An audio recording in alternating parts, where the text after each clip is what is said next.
Namaskar friends, welcome to the Suraj classes. Today we are going to study very crucial topic, that is difference between ordinary bill and money bill. साधारण विधेयक और वित्त विधेयक। इसके questions CGL में हैं, competitive exams में बहुत पूछे जाते हैं। कोई ऐसा साल नहीं जिस टाइम इससे क्वेश्चन ना आए। पार्लियामेंट से क्वेश्चंस तो आते ही हैं और स्पेशली इस टॉपिक से जो डिफरेंस मैं बताने जा रही हूँ इससे आपके क्वेश्चंस भी काफ़ी आते हैं। ठीक है, तो ध्यान से समझना है चीज़ों को, रटने की कोई आवश्यकता नहीं है। तो सबसे पहले एक साधारण विधेयक है और एक मनी बिल है। तो एग्जाम्पल आप लोग याद रखें, मनी बिल का एग्जाम्पल है जैसे कि GST, goods and services tax, जो GST बिल आया था हमारा, ठीक है। और यहाँ पर आएगा जो साधारण बिल है, साधारण विधेयक है, वो कौन से हैं? For example citizenship amendment bill आया था, क्या आया था? 2019 में, ठीक है। या मोटर व्हीकल बिल आया था, वो भी कब आया था? 2019 में। GST का बिल आया था 2017 में। सुना होगा GST आ गई है, GST आ गई है। तो पहले बिल आता है, फिर वो बिल किस प्रोसेस से पास होता है और फाइनली वो एक जाके कानून, एक एक्ट बनता है। और आज हम उस चीज़ को, GST को देखते हैं कि GST के बिना कोई भी हम चीज़ नहीं ले सकते हैं। हर चीज़ पर GST है, जहाँ जहाँ उसकी रेंज है। तो goods and services tax bill ये कब आया? 2017 में। ये आपका क्या है? एक टाइप का मनी बिल का एग्जाम्पल है, ठीक है। फिर है सिटीजनशिप अमेंडमेंट बिल 2019। ये आपको याद होगा, इसमें क्या था? जो माइनॉरिटीज़ हैं, समराइज करके बता रही हूँ, जो अल्पसंख्यक वर्ग हैं, कौन सी कंट्रीज़ में?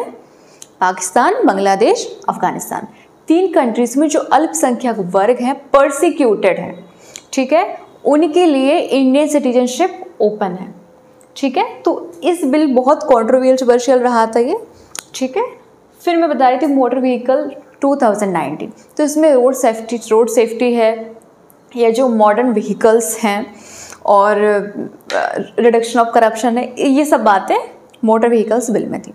तो मैं इसलिए बता रही हूँ ये साधारण विधेयक है और ये वित्त विधेयक है, दोनों में बहुत डिफरेंस है, ठीक है। सबसे पहले आप लोगों को ये पता होना चाहिए कि ये कहाँ इंट्रोड्यूस किया जाता है। साधारण विधेयक कौन से सदन में लाया जाता है? तो साधारण विधेयक को लोकसभा में भी लाया जा सकता है फर्स्ट टाइम, या राज्यसभा में भी इंट्रोड्यूस किया जा सकता है। तो पार्लियामेंट के किसी भी सदन में हम साधारण विधेयक को ला सकते हैं। बट हमारा जो मनी बिल होता है, मनी बिल को सिर्फ कहाँ इंट्रोड्यूस करते हैं? Only in Lok Sabha, only in Lok Sabha. Money bills कहाँ इंट्रोड्यूस होता है? Only in Lok Sabha. राज्यसभा में कभी भी इंट्रोड्यूस के लिए वो नहीं जाता है। प्रस्तावित सिर्फ लोकसभा में होता है, राज्यसभा में नहीं होता है।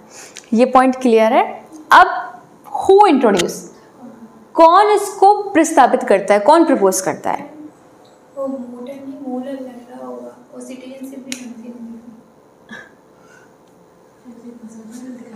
Citizenship amendment bill, okay.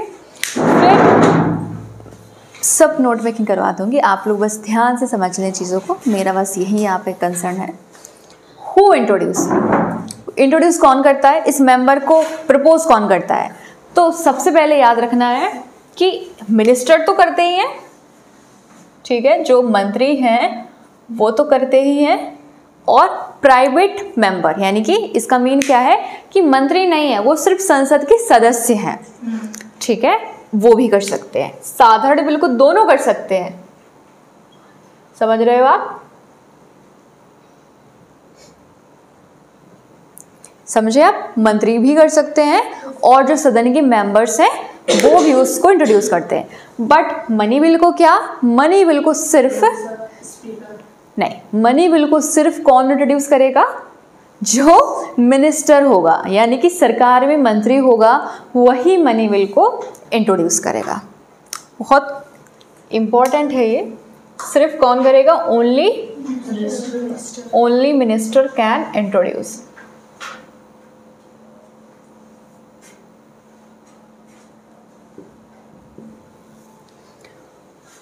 फिर आता है किसकी रिकमेंडेशन से जो बिल्स हैं, विधेयक हैं, वो इंट्रोड्यूस करे जाते हैं।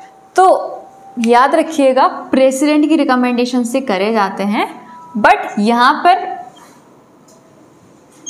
कंपलसरी नहीं है। ऑर्डिनरी बिल में प्रेसिडेंट की रिकमेंडेशन कंपलसरी नहीं है, लेकिन मनी बिल में प्रेसिडेंट की रिकमेंडेशन क्या है, कंपलसरी है।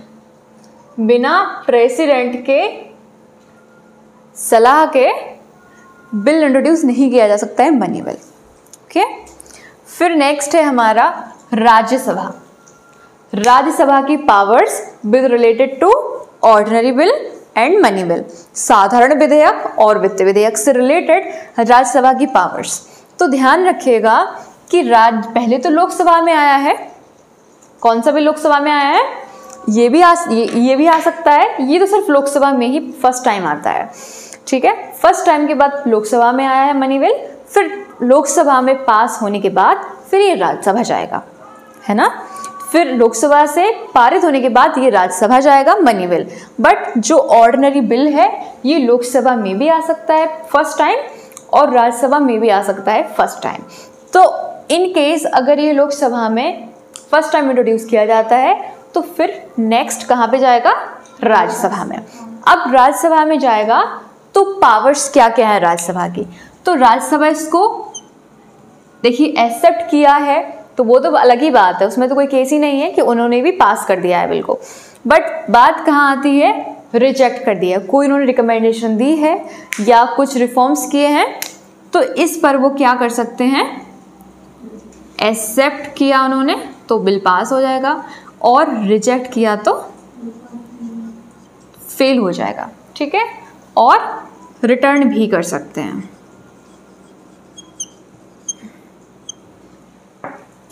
ऑर्डिनरी बिल से रिलेटेड राज्यसभा के पास सारी पावर्स है, बट मनी बिल से रिलेटेड पावर्स कम है।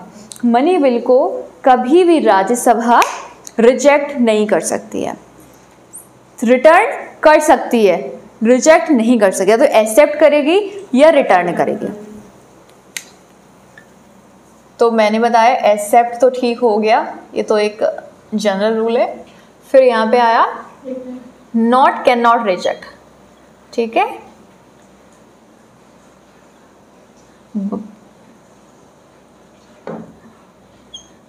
बट कैन रिटर्न, रिटर्न कर सकती है लेकिन रिजेक्ट नहीं कर सकती है राज्यसभा। रिजेक्ट का मीन क्या होता है, अस्वीकृत करना।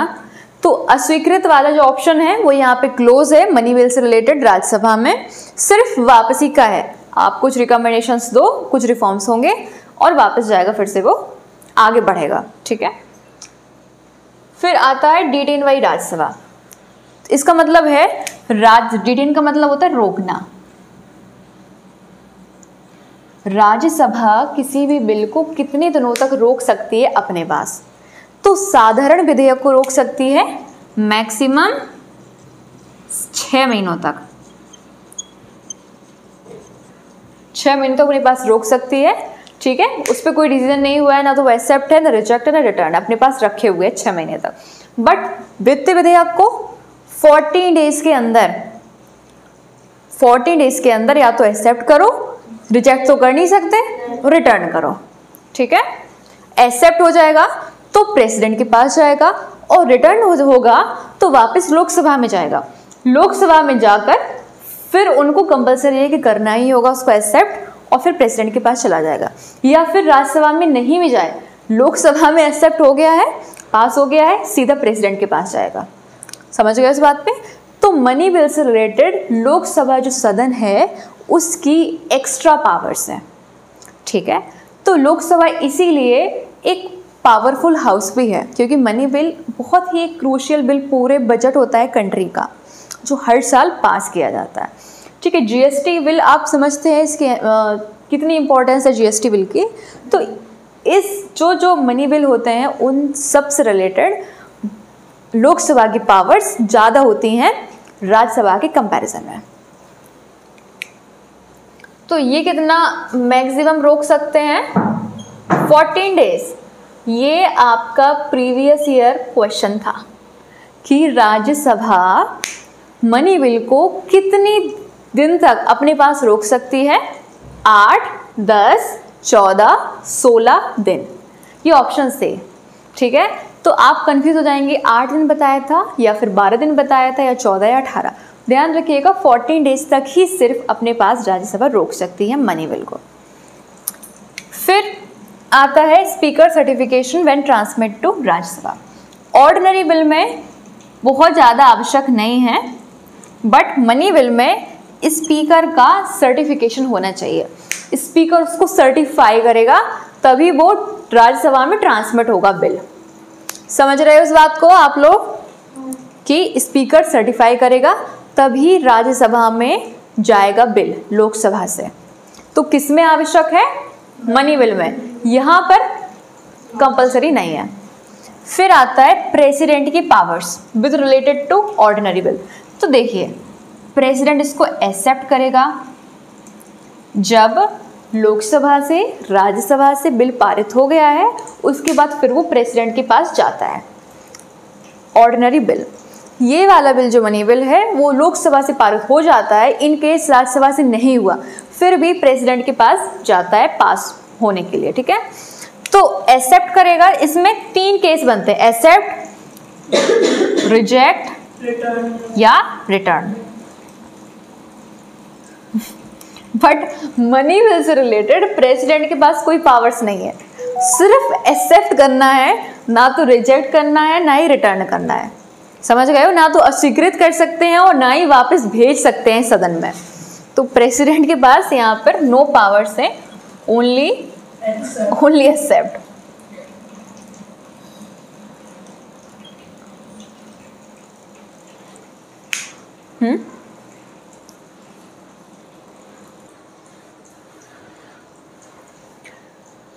फिर हमारा नेक्स्ट पॉइंट आता है प्रेसिडेंट अप्रूवल आफ्टर।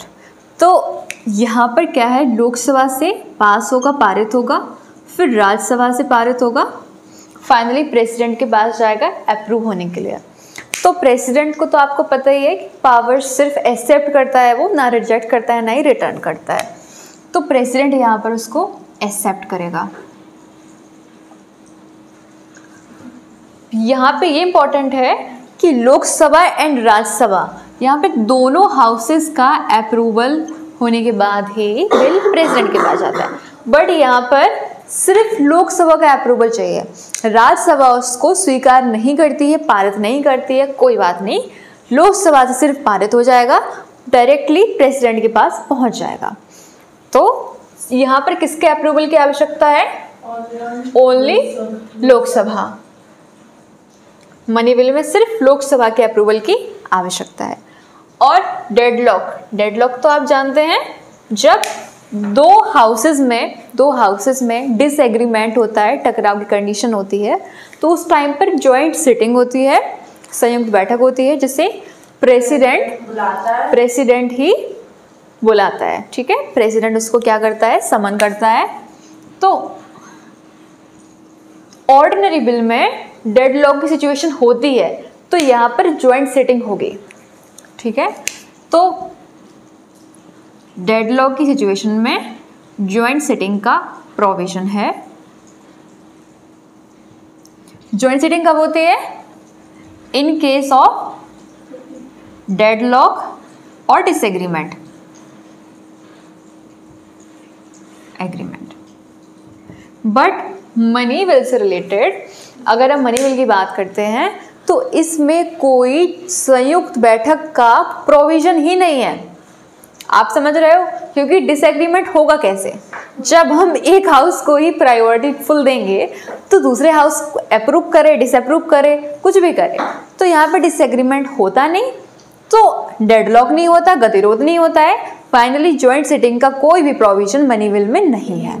तो यहाँ पर ध्यान रखना है, ये क्वेश्चन भी बहुत इंपॉर्टेंट है, इसलिए मैंने रेड मार्क किया है, no provision of joint sitting. Logical है, क्योंकि सिर्फ लोकसभा भी अप्रूव करे फिर भी वो प्रेसिडेंट के पास बिल जाता है। तो यहाँ पर डिसएग्रीमेंट राज्यसभा है तो रहने दो, क्या आवश्यकता है, लोकसभा अप्रूव करेगी, प्रेसिडेंट के पास जाएगा।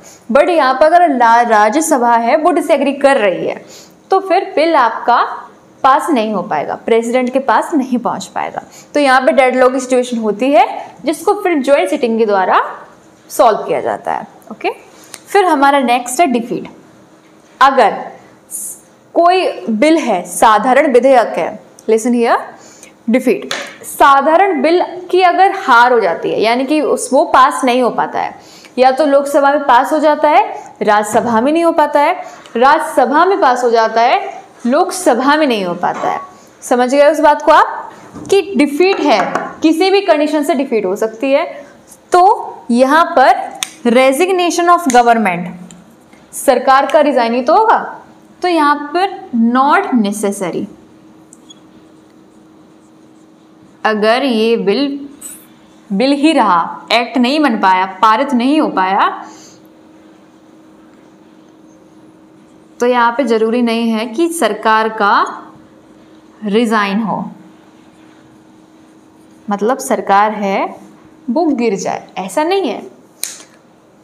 ठीक है, क्यों नहीं है? क्योंकि मैंने स्टार्टिंग में बताया था आपको कि इस बिल को कौन इंट्रोड्यूस करता है, या तो मिनिस्टर या मेंबर। इन केस मेंबर ने इंट्रोड्यूस बिल किया, ठीक है, और बाय चांस वो बिल पारित नहीं हुआ, तो सरकार का रेजिग्नेशन नहीं होगा, सरकार जहाँ के तहाँ रहेगी, सिर्फ बिल का फेल हो जाएगा। लेकिन हाउएवर मनी बिल के केस में अगर बिल पारित नहीं होता है, किसी भी वजह से नहीं होता है, तो यहाँ पे रेजिग्नेशन ऑफ गवर्नमेंट है, सरकार तुरंत गिर जाएगी, पूरी सरकार को यहाँ पर रिजाइन करना होगा। समझ गए उस बात को? उसके बाद फिर क्या होंगे, आपके इलेक्शंस होंगे, फ्रेश इलेक्शंस होंगे। तो यहाँ पर अगर ये डिफीट होता है, अगर मनी बिल है वो पास नहीं हो पाता है, डिफीट के केस में यहाँ पर क्या होगा, रेजिग्नेशन ऑफ गवर्नमेंट।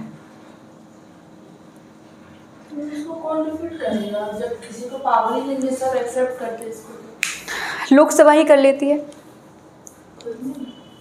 अगर वो कोई लोकसभा की, जैसे कि लोकसभा है तो खुद में पास कर ले, कोई भी ऐसे केस बनता है, ऐसा केस नहीं होता है जनरली, लेकिन अगर बनता है तो फिर सरकार को इस्तीफा देना पड़ता है। ऐसा नहीं हुआ है, ठीक है, सरकार को इस्तीफा ऐसा नहीं देना पड़ा है इस बिल पर, क्योंकि देखिए बजट कौन लाती है, मिनिस्टर्स लाते हैं, वो ऐसा ही बजट लाते हैं। बट मेंबर्स भी तो हैं आपके, लोकसभा में मिनिस्टर्स के अलावा मेंबर्स भी हैं, तो उनको भी पावर्स हैं। इन केस अगर लोकसभा से पास नहीं होता है तो फिर आपका इसका मतलब क्या रहता है कि सरकार में विश्वास नहीं है, ठीक है। जब सरकार में विश्वास नहीं रहता है पार्लियामेंट का, तो फिर सरकार को रिज़ाइन करना होता है और सरकार गिर जाती है, फिर से इलेक्शंस होते हैं और फिर आपकी सरकार बनती है, ठीक है। ऐसा तो नहीं है कि बजट लाए मिनिस्टर्स, ठीक है, ऐसा तो नहीं है मिनिस्टर्स लाए हैं और मिनिस्टर्स ही पास कर दें उस बजट को। मेंबर्स की भी आपको उसमें आवश्यकता है, लोकसभा मेंबर्स की तो है ही, ठीक है। तो सिर्फ यही केस है, अगर यहाँ से पास नहीं होगा तो फिर सरकार का इस्तीफा हो जाएगा और सरकार गिर जाएगी, ठीक है। इसीलिए मनी बिल का पास होना बहुत ज़रूरी है। मनी बिल आता है और पास होता है जनरल कंडीशन में। ऑर्डिनरी बिल अगर नहीं होता है तो कोई बात नहीं, ठीक है। यहाँ पर सरकार ऐसा नहीं है आपकी सरकार गिर जाएगी, सरकार आपकी रहेगी, सिर्फ आपका बिल फेल होगा। यहाँ पर बिल तो फेल होगा ही, सरकार भी फेल हो जाएगी, समझ गए आप। सरकार भी फिर से इलेक्शंस होंगे, सरकार बदल जाएगी, ठीक है। कोई क्वेश्चन, कोई क्वेरी? Okay, thank you.